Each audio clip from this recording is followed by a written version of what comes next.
먼저 축농증이라는 질환을 집에 비유해서 설명을 드리자면, 현관문을 열고 들어갔을 때 거실이 나오고, 거실에서 작은 방문을 통해 안방, 건너방, 서재 이런 데로 이제 연결되어 있듯이 콧구멍 안쪽 공간을 비강이라고 하는데, 여기를 거실이라고 하면 비강에서는 뺨이나 이마, 콧등, 눈 뒤 쪽으로 연결된 작은 방들이 있는데, 이곳을 부비동이라고 하고, 부비동에서 비강으로 환기가 잘 되지 않아 여기에 염증이 생기는 걸 부비동염, 같은 말로 축농증이라고 합니다.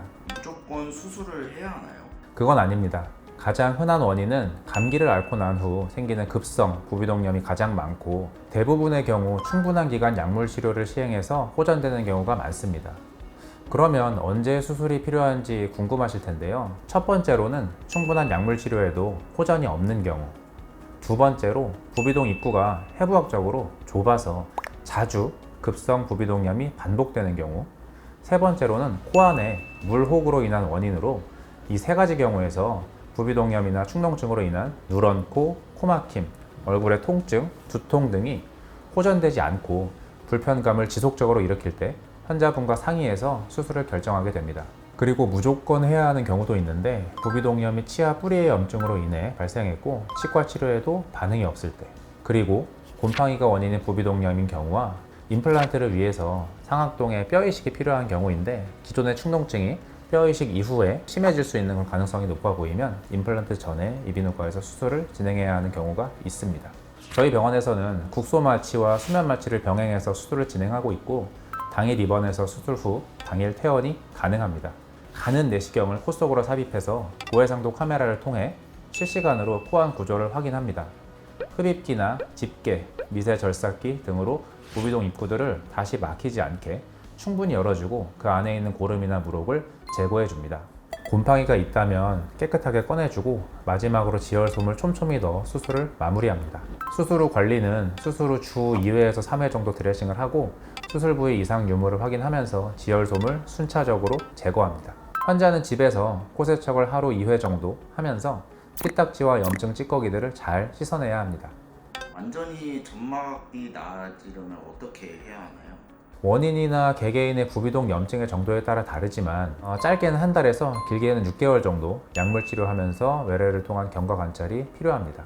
수술 후 합병증이 있을까요? 수술 부위가 코 수술이라고 생각할 수 있지만, 들어가서는 얼굴 전체를 건드릴 수 있기 때문에 이 안에서 종이 한 장 정도의 얇은 뼈로 눈과 뇌가 경계가 지어지고 있습니다. 그렇기 때문에 수술 중에 눈이나 뇌 손상의 합병증이 발생할 수도 있기 때문에 안전하면서 충분히 부비동의 염증을 제거하려면 숙련된 이비인후과 전문의에게 수술받는 것이 좋습니다. 수술 후 재발을 할까요? 원인에 따라 다르지만 물혹이 동반되어 있는 경우 일반적인 다른 축농증보다는 재발 가능성이 조금 높은 편입니다. 약에 안 듣는 염증, 고름, 물혹 그런 것들은 수술로 제거했지만, 코 점막 자체가 예민한 그런 성향, 즉 염증이 잘 생기는 체질까지 바뀌는 건 아닙니다. 그래서 이런 분들은 수술 후 관리가 수술을 잘 받는 것만큼 중요합니다. 그렇다고 너무 걱정하실 필요는 없습니다. 이런 분들에게 중요한 건 수술 후 경과 관찰 중 증상이 심해지기 전에 조기에 병원에 오셔서 약물 치료, 코 세척, 기타 관리만 잘 해줘도 수술 없이 꽤 오랜 기간 잘 지내시는 분들이 많습니다. 불편감이 없더라도 정기적으로 내원해서 점막 상태를 점검하고, 물혹이 다시 자라려는 어떤 초기 소견이 보이면 수술실에 가지 않고 진료실에서 간단한 처치로 내시경 하에 부어오른 점막이나 작은 물혹을 제거하거나 터뜨리는 처치를 하기도 합니다. 이런 방법을 수술 후 병행하면 재발을 많이 줄일 수 있습니다. 이 밖에 궁금한 내용이나 불편한 증상을 겪고 있으시다면 내원하셔서 전문의와 이야기 나누시길 바랍니다.